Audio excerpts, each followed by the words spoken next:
சுவிசேஷம். இந்த நாளுக்குரிய தேவ வார்த்தை.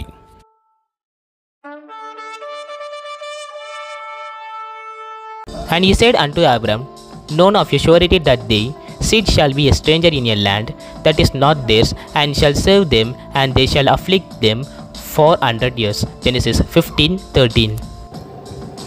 ఆయన నీ సంతతి వారు తమది కాని పరదేశమందు నివసించి ఆ దేశపు వారికి దాసులుగా నుందురు. ஆதிகாண்டம் 15:13.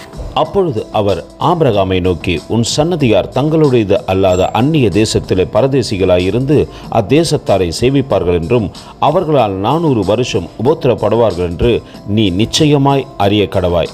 ஆதியாகமம் 15:13. அன்பின் தேவ பிள்ளைகளே, தேவனோடு கூட நாம் இணைப்பில் இருக்கக்கூடுமானால் நிச்சயம் வருகின்ற உபத்திரவத்தை அவர் சொல்ல வல்லவராய் இருக்கிறார். அப்படித்தான் தன் சிநேகிதனாகிய ஆபிரகாமுக்கும் சொல்லுகின்றார். வரப்போகின்ற நாட்களில் உபத்திரவம் வரப்போகின்றது, ஆனால் அதற்கு முன்பாக நீ எச்சரிப்பு அடைந்து அதற்கு ஆயத்தமாயிருந்து அதை மேற்கொள்ளத்தக்கதாக பலனை கொடுக்கின்றவர் நம் ஆண்டவர். அந்த அன்பின் தேவனுக்கு நேராய் நம்மை தாழ்த்தி தரைமட்டமாய் ஒப்பு கொடுத்து அவரோடு கூட இணைந்திருப்போமா? கர்த்தர் தாமே உங்களை ஆசீர்வதிப்பாராக. ஆமென். எங்களோடு கூட இணைந்து ஊழியம் செய்ய விரும்பினால் இந்த வார்த்தைகளை மற்றவர்களுக்கும் பகிர்ந்து கொடுங்கள். இது ராஜ்யத்தின் சுவிசேஷம்.